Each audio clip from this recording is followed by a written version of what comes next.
Covid associated mucormycosis. Mucormycosis एक fungal infection है। इसके जो स्पोर्स हैं इस फंगस के, वो मिट्टी में भी पाए जाते हैं, हवा में भी पाए जाते हैं, कुछ हद तक ये कहते हैं कि फूड में भी पाए जाते हैं। लेकिन ये फंगस जो है लो विरुलेंस है, यूजली इन्फेक्शन नहीं करता है। और अगर हम कोविड से पहले की बात करें तब भी ये फंगल इन्फेक्शन देखा जाता था, लेकिन इसकी इंसिडेंस बहुत कम थी और रेयर इन्फेक्शन था। उन लोगों में देखा जाता था जिनकी शुगर बहुत ज़्यादा है, डायबिटीज़ अनकंट्रोल्ड है, या जिनको ट्रांसप्लांट हुआ और फिर वो इम्यूनोसप्रेसेंट ड्रग्स पे जिससे उनकी इम्यूनिटी कम है, या कैंसर के ऐसे पेशेंट्स हों जो कीमोथेरेपी पे हैं।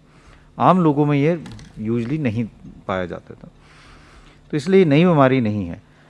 लेकिन कोविड के कारण और कोविड की ट्रीटमेंट के कारण इसके केसेस अब काफ़ी ज़्यादा देखने में आ रहे हैं। कई क्षेत्रों में काफ़ी अधिक मात्रा में केसेस रिपोर्ट किए जा रहे हैं। अगर हम एम्स की ही बात करें तो हमारे यहाँ ऑलमोस्ट 23 केसेस हैं जो भी एडमिटेड हैं जिनको ये फंगल इन्फेक्शन है कोविड के। 20 उनमें से अभी भी कोविड पॉजिटिव हैं और 3 कोविड नेगेटिव हैं। और कई राज्य ऐसे हैं जिनमें 400-500 से ज़्यादा केसेस उन्होंने रिपोर्ट किए हैं कोविड के, उनके पास अभी पॉजिटिव हैं।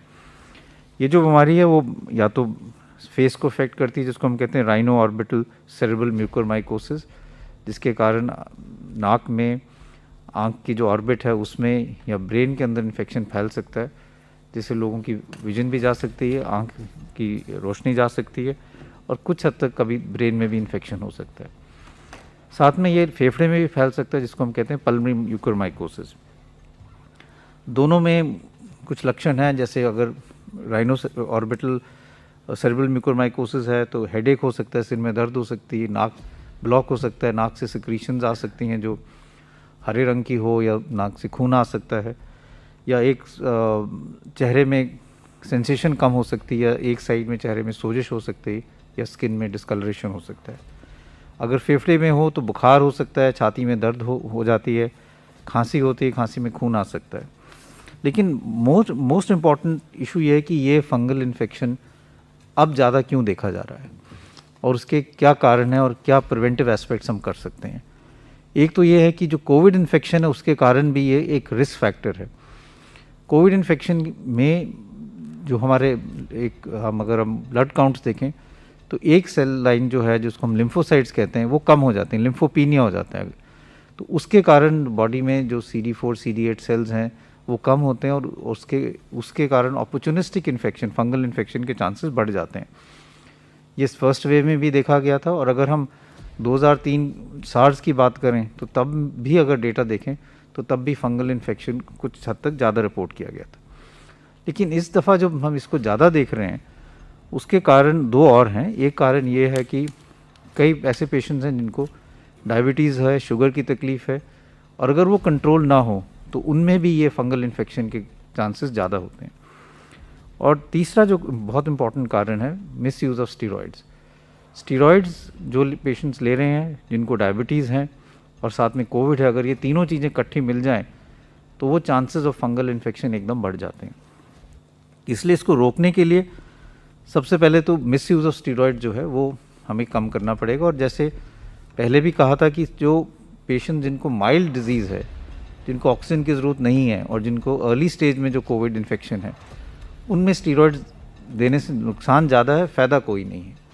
जो रिकवरी ट्रायल है उसने भी यही दिखाया था कि अगर हम स्टीरॉइड्स माइल्ड पेशेंट्स में देते हैं तो मॉर्बिडिटी और mortality because of secondary infection ज़्यादा होता है। इसलिए अगर किसी को कोविड है और माइल्ड इन्फेक्शन है, बुखार है, सैचुरेशन मेंटेन्ड है, खांसी है, लेकिन और कोई ऐसे लक्षण नहीं है कि ऑक्सीजन कम हो रही है, तो स्टीरॉइड्स नहीं देने चाहिए, क्योंकि उससे आगे जाके फंगल इन्फेक्शन के चांसेस हो सकते हैं, स्पेशली अगर उनको उस व्यक्ति को डायबिटीज़ भी है। दूसरा है डायबिटीज़ या शुगर कंट्रोल, वो बहुत ज़रूरी है, क्योंकि जिन लोगों का शुगर कंट्रोल नहीं होता उसमें ये फंगल इन्फेक्शन ज़्यादा पाया जाता है। तो ये बहुत ज़रूरी है कि जिन लोगों को भी डायबिटीज़ हैं या जो स्टीरॉइड्स ले रहे हैं वो अपना शुगर चेक कराएं, क्योंकि कई दफ़ा किसी को ये पता नहीं होता कि मेरे को शुगर की तकलीफ़ है, स्टीरॉइड्स लिए तो एकदम शुगर 300-400 पहुंच जाती है। तो इसलिए अपना शुगर भी मॉनिटर करें, और अगर डायबिटीज़ है तो और भी ज़्यादा ज़रूरत है कि जब कोविड इन्फेक्शन है या आप स्टीरॉइड्स ले रहे हैं तो शुगर को रेगुलरली मॉनिटर करें। तीसरी चीज़ ये है कि मास्क अपना लगा के रखें। जैसे मैंने कहा, ये स्पोर्स हैं, हवा में भी इसके फंगस हो सकता है। मास्क लगाना ज़रूरी है, स्पेशली अगर आप कोई कंस्ट्रक्शन साइट पे जा रहे हैं जहाँ पे इसके फंगस के चांसेस ज़्यादा हो सकते हैं। तो ये बहुत ज़रूरी चीज़ है कि अगर हम स्टीरॉयड ले रहे हैं तो उसको मिसयूज़ ना करें। दूसरा ये इंपॉर्टेंट चीज़ है, स्टीरॉयड्स का डोज जो है, हाई डोज स्टीरॉयड्स कई दफ़ा दिए जाते हैं, उसका भी कोई फ़ायदा नहीं है। डेटा यही कहता है कि mild to moderate dose steroids are good enough. अगर हम बहुत हाई डोज स्टीरॉयड्स देंगे तो शुगर भी बढ़ेगी, इन्फेक्शन के चांसेस भी बढ़ेंगे।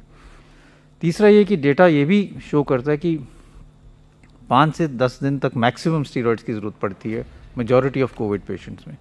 बहुत लंबे टाइम स्टीरॉयड्स देने से भी sugar control becomes more difficult और ये जो फंगल इन्फेक्शन है इसके चांसेस भी बढ़ जाते हैं।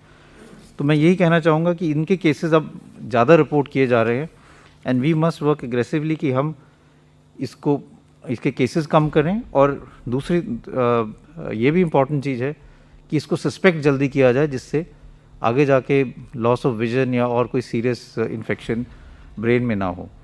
तो इसलिए अगर आपको जब भी कोई पेशेंट डिस्चार्ज होता है तो जो मैंने लक्षण बताएं, अगर किसी को कोई भी ऐसे लक्षण हो तो डॉक्टर से ज़रूर संपर्क करें, अपना शुगर कंट्रोल करें और अपनी स्टीरॉयड्स अगर अननेसेसरी हैं तो उसको बंद करना चाहिए। फाइनली मैं एक ये कहना चाहूँगा कि as part of ongoing activities, क्योंकि हम ये चाह रहे हैं कि covid management should now reach out to all parts, specially rural India.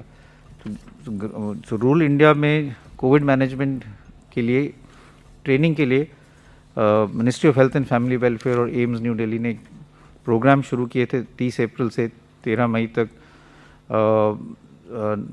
Mentoring institutes के लिए नेशनल सेंटर्स ऑफ एक्सीलेंस जो रीजनल और स्टेट लेवल पे हैं, और उसमें कई चीज़ों पे वेबिनार्स हुए हैं, होम आइसोलेशन पे, मेडिकेशन फॉर होम आइसोलेशन पे, प्लाज्मा पे, ऑक्सीजन पे, वेंटिलेशन और आईसीयू मैनेजमेंट पे, ट्रीटमेंट पे, टेस्टिंग पे भी हुआ है, डायबिटीज़ के मैनेजमेंट पे भी, और एक्सरे के और रेडियोलॉजी पे भी वेबिनार्स हुए हैं। अब इन रीजनल सेंटर्स को खुद आगे जाके वेबिनार्स करने हैं और अपने एरिया में, चाहे वो प्राइवेट सेक्टर में हो या पब्लिक सेक्टर में हो, सब डॉक्टर्स को वहाँ ट्रेन करना है, जिससे रूरल इंडिया में भी कोविड मैनेजमेंट की पूरी स्ट्रैटेजी जो है वो एकदम परफेक्ट हो और मैनेजमेंट जो है वो बिल्कुल आइडियल हो एज़ पर इंटरनेशनल गाइडलाइंस।